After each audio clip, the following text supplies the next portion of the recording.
So this is just going to be an update on what's been going on. I'm incredibly sleep deprived. Again, for the last few days, my mom has not really allowed me to sleep at night. She gets up, she saw this, she heard that, okay. When I didn't hear anything or see anything. Unfortunately, in the morning, then the perpetrators won't let me sleep, because what happens is maybe around 7, 8, 9 o'clock, they start pounding, but it's not continuous. They'll pound a few times, it'll last like a few seconds, and then they'll stop. So if I hadn't been recording 24/7, like the entire time, I wouldn't have caught it.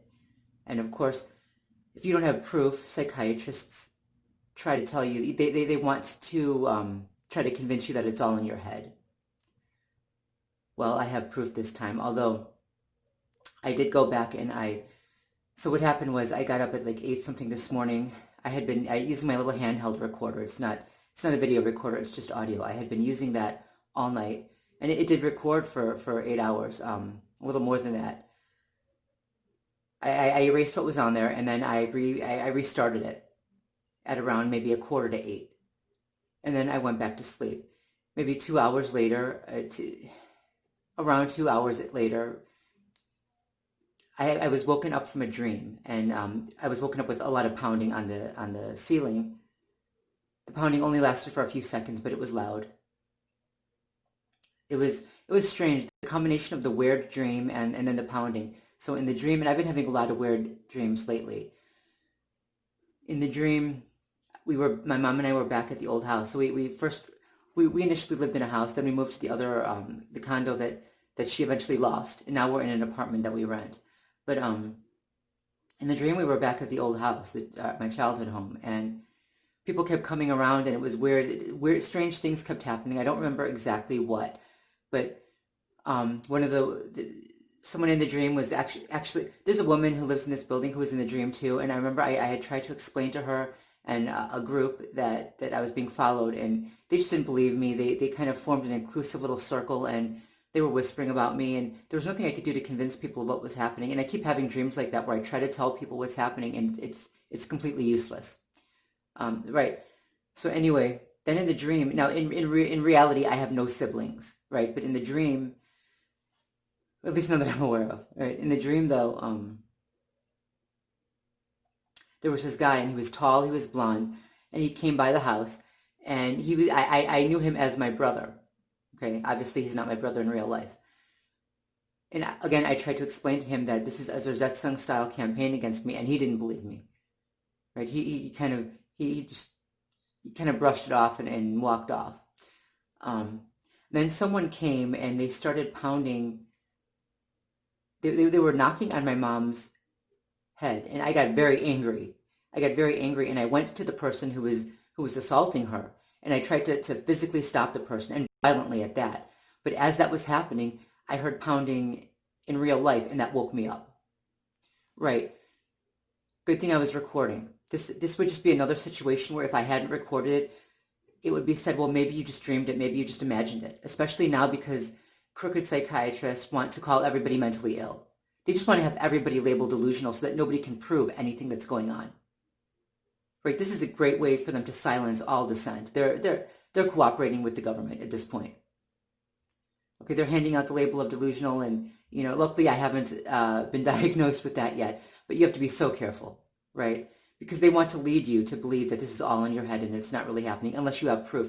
Like one time and I spoke about this. I was at the doctor, and I was telling her about the pounding, and she said, she asked me if I would do a drug test. She asked me if I if I'm into if I'm into spiritual matters or supernatural things. So I knew where she was going with this. And then she said, well, some people sometimes, drug use can cause people to hallucinate. And so she didn't even take it seriously. Even something as common as someone pounding in another apartment.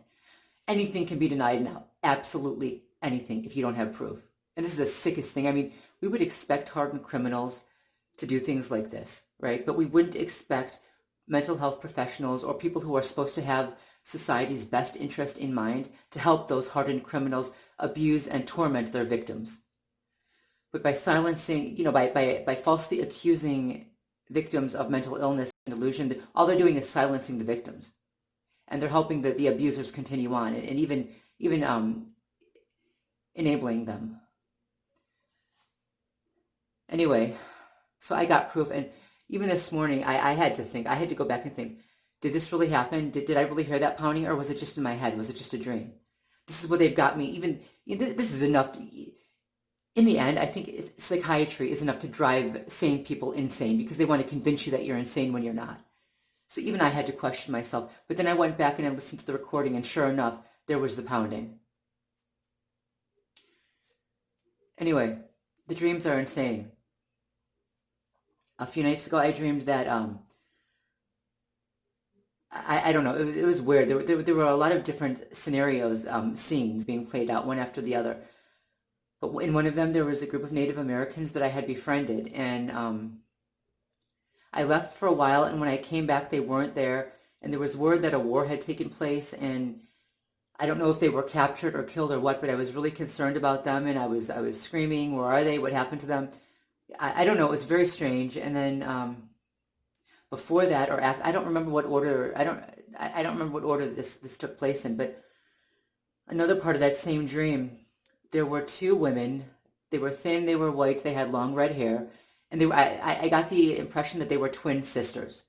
And they were lying next to each other in this isolation container. I don't remember exactly what it is, but one was kind of she was moving around. I think she was starting to wake up, and she was lying on her back, and the other was lying on her stomach, and she was very still.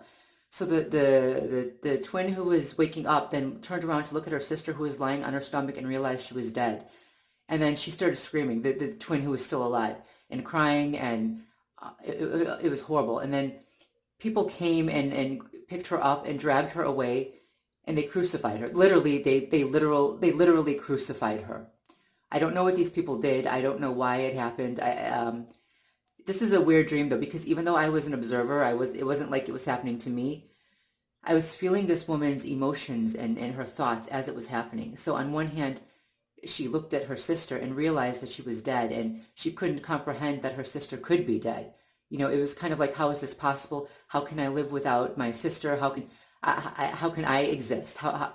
She didn't even want to live anymore. On the other hand, she was terrified of dying, and she was about to die. This was such a traumatic dream. I can't even speak about it without almost having a panic attack. Just because I was feeling her emotions. It was horrible. Anyway, I then started thinking about, society, about, the thousands of years of human history littered with bloodshed, with slaughter, rape, genocide. Humanity hasn't changed much. The difference is now they've changed the only thing that changed is their tactics. Now they do it in a more covert way. Every slaughter that has ever taken place, every genocide, every attempted genocide has somehow been falsely justified by the monsters committing these crimes. But the same thing happens now. It's just more covert. Like with the organized stalkers, with psychological warfare, with programs like MK Ultra and COINTELPRO, modern dazers. That's the masses go along with it, and they always justify it. And the truth is, they enjoy it. They enjoy it for the same reason that their ancestors enjoyed conquering and tormenting other people, right? It's not enough that they conquer. They want to torture. They want to cause suffering. They want to inflict pain on people. And so they're going to do whatever it takes to cause as much torment as possible. And they're going to also do whatever it takes to take away whatever might bring the tiniest bit of comfort to their victims. Okay, they might do it under the guise of righteousness, but the truth is they enjoy conquering, dominating, and hurting other people. Okay, they enjoy stepping on someone. They enjoy putting other people in a situation where the people are suffering and can't do anything about it. They just can't get out of it. Okay, the psychopaths enjoy this. They're no different than their warring ancestors. And I'm talking about people from all groups. We all come from warmongers. Anyway, I just wanted to document what was going on.